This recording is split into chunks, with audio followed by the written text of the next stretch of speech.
Whatever a Sun Will Always Sing Is You, Chapter 6, Façade, a Miraculous Ladybug Fanfiction. If you've missed the previous chapters, get caught up using the chapter links in the description box, or find a link to the playlist in the upper right corner. Enjoy the chapter!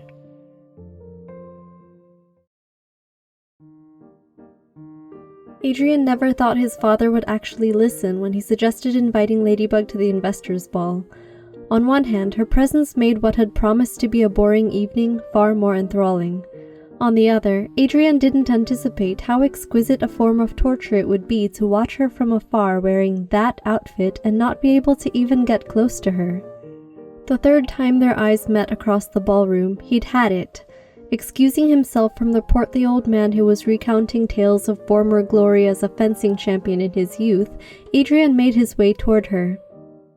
Instead of wearing an evening gown over her suit, she had embellished it with garments in shimmery opaque and sheer black, dotted with microcrystals that caught the light, a high-low skirt that flattered the curve of her hips, and a black halter top with crystals spilling like stars from the neckline. The same diaphanous material that featured in her skirt cascaded down her back and connected with her arms at the elbows and hands, giving the effect of gossamer wings. Aware of the eyes of guests following every detail of the interaction and the inevitable flashes of paparazzi cameras, Adrien bowed deeply. Ladybug, there's something I've been meaning to tell you ever since you saved my life. She cocked her head, waiting for him to go on, not quite sure what he was up to. In their proximity, Adrien noticed she had studded the bottom of her mask with crystals too, brightening her cheekbones and making her eyes shine. He took her hand. Thank you. Reverently, he kissed it, nothing more than respectful and polite to outside eyes, but he infused the gesture with tenderness and devotion he hoped would reach her. Is there anything I could do to repay you? Smiling coyly, she suggested, "How about a dance?" The pleasure would be mine. She followed him onto the dance floor. A slow number was playing, and they moved as if in a trance, his hands on her slim waist, hers around his neck, her wings whisper-soft and draped over his shoulders as if to lay claim to him. You look gorgeous, he murmured. I love what you've done with your suit. These pieces look like they were designed for you. He touched the material of her wings. That's because they were. His eyes lit up. Really? Who? She smirked. Wait, you designed these? She nodded. And made them, too. Wow, you're amazing. He beamed, feeling delighted and honored to learn something new about her. He knew that every tidbit of her other life that she shared was given deliberately, a token of trust. He wouldn't betray her by using the facts to find her civilian identity.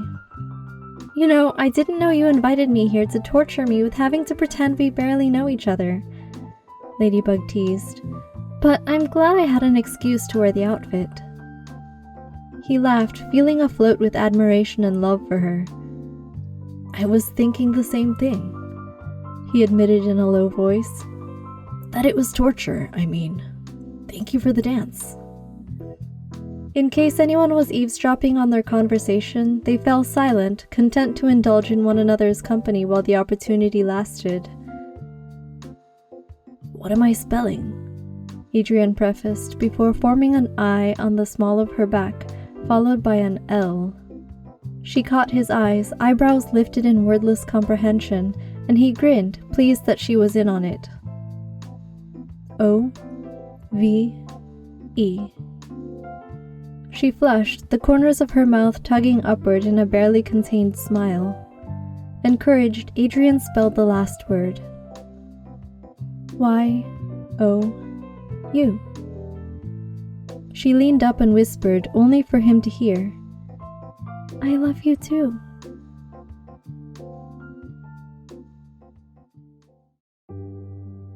Thank you for listening to Chapter 6 of Whatever a Sun Will Always Sing Is You. Let me know what you thought in the comments, or leave a like to support the channel. The next chapter is coming soon, so be sure to subscribe for updates. See you next time!